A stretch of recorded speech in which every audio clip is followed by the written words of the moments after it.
अगर अब आप यूपीएससी का एग्जाम देना चाहते हैं दोस्तों तो बहुत बड़ा बदलाव हो चुका है यूपीएससी के एग्जाम में। अगर अब आप आईएएस, आईएफएस, आईपीएस, आईआरएस या किसी भी ग्रुप ए सर्विस यानी अब आप यूपीएससी का एग्जाम देना चाहते हैं और आप इन सभी में से कोई भी पोस्ट पाना चाहते हैं तो बहुत बड़ा चेंजिंग और बदलाव हो चुका है यूपीएससी के एग्जाम को लेकर के, जिसका मैंने यहाँ पे सारा डिटेल लिख दिया है। ये जानना आपके लिए इसीलिए जरूरी है क्योंकि कोई भी यूपीएससी की तैयारी करता है तो एक रणनीति के साथ तैयारी करता है, सालों इसमें मेहनत लगता है। तो आपके लिए जानना ये बहुत जरूरी है। और क्या अपडेट है नया, अब इसको भी अच्छे से आप जान लीजिए। जैसे कि अब आप मान के चलिए आईएएस या आईएफएस यानी इंडियन फॉरेन सर्विस या इंडियन एडमिनिस्ट्रेटिव सर्विस, अगर एक बार अब आप सेलेक्ट हो गए हैं तो दोबारा आप एग्जाम नहीं दे सकते।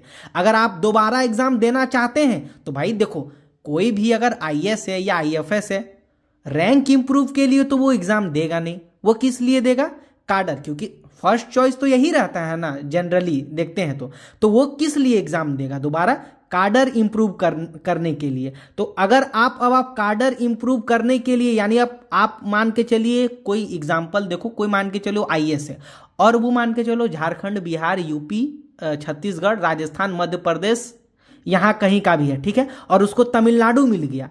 तो अब वो क्या चाहेगा कि चलो दोबारा से एग्जाम देते हैं और काडर इंप्रूव करके हम अपना होम काडर लेते हैं। तो पहले क्या होता था ना कि होम का दोबारा एग्जाम देते थे तो रिजाइन नहीं देना होता था, मतलब करंट पोस्ट से आपको रिजाइन नहीं देना है, निश्चिंत रूप से एग्जाम दीजिए। नहीं भी हुआ तो पहले से तो आप तो आईएएस हैं, सैलरी तो मिलेगा ही मिलेगा, क्या दिक्कत है अगर तमिलनाडु या नागालैंड में है। लेकिन अब वो चेंज हो गया है। अगर आप काडर इंप्रूव या होम स्टेट वगैरह आप लेना चाहते हैं तो आपको पहले अपने जॉब से रिजाइन देना होगा, तभी आप दोबारा एग्जाम दे सकते हैं। तो आई होप ये समझ आ गया होगा आपको, ठीक है। उसके बाद यहाँ पर आईपीएस या आईआरएस, जो आईआरएस होते हैं इंडियन रेवेन्यू सर्विस, या किसी भी ग्रुप ए की सर्विस की बात करें, अब आपको केवल एक अटेम्प्ट मिलेगा 2027 आने वाला। भैया इसमें रैंक इंप्रूव आपको करना है तो कर लीजिए आप, मतलब 2027 तक अगर आप आईपीएस भी हैं या आईआरएस भी हैं तो जॉब के साथ ही आप एग्जाम दे सकते हैं, मतलब आपको रिजाइन करने की आवश्यकता नहीं है 2027 तक ही, लेकिन लास्ट यही।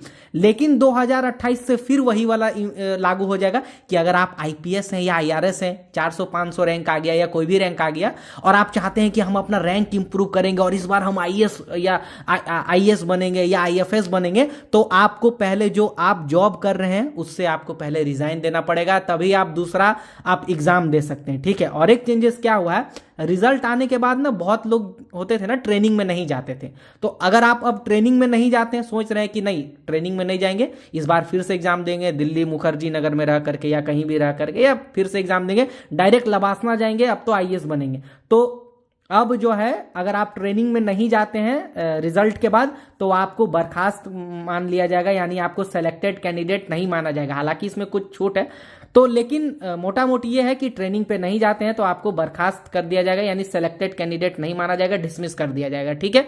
तो ये जो चेंजेस हुआ है ना, ये उन कैंडिडेट के लिए अच्छा है जो बिगिनर्स थे। अब भाई आप ही बताओ, जो पहले से आईएएस है, आईएफएस है, आईपीएस है, आईआरएस है या ग्रुप है, मतलब यूपीएससी में सेलेक्ट ही होना एक बहुत बड़ी बात है, ठीक है ना।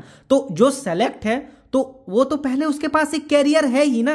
तो पहले क्या होता था कि आपके पास कैरियर भी है और मान के चलो एक निश्चिंत टेंशन फ्री होकर के एग्जाम देते थे पहले, कि चलो इधर नहीं भी हुआ तो पहले तो मेरे पास जॉब है ही, वो पहले होता था सेलेक्टेड कैंडिडेट का। और कट ऑफ भी जो है बढ़ा देते थे क्योंकि पहले से तैयारी वगैरह सेलेक्ट। इससे प्रॉब्लम ये होता था ना कि जो बिगिनर थे उनको प्रॉब्लम होता था, क्योंकि पहले तो देखो वो एग्जाम की तैयारी कर रहे हैं, सेलेक्ट ना हुए तो उसका टेंशन, फिर ऊपर से जो सेलेक्टेड कैंडिडेट है तो ये तो पहले से सेलेक्ट है तो विदाउट टेंशन फ्री हो करके, क्योंकि कैरियर तो इनके पास पहले से ही है। तो ये अब जो है एक मुझे लगता है सही हुआ है, पॉजिटिव हुआ है कि जो बिगिनर स्टूडेंट है, जो एस्पिरेंट है, अब उनके लिए एक राहत की बात है। हाँ, अब ये भी दे सकते हैं लेकिन इनको रिजाइन देना पड़ेगा। अब रिजाइन देंगे तो एक बहुत बड़ी समस्या आ जाएगी, कैरियर पे आ जाएगा कि चलो भाई इस बार अगर नहीं हुआ तो फिर वो एक समस्या आ जाएगी। तो ये अब चेंजेस हो गया है यूपीएससी के एग्जाम में।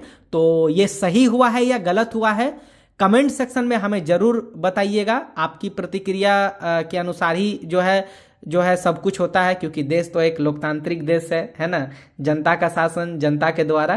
तो ये सही हुआ है या गलत हुआ है, इसके बारे में आप हमें जरूर बताइएगा। मिलते हैं नेक्स्ट वीडियो में दोस्तों, तब तक के लिए चैनल को सब्सक्राइब कर लीजिएगा।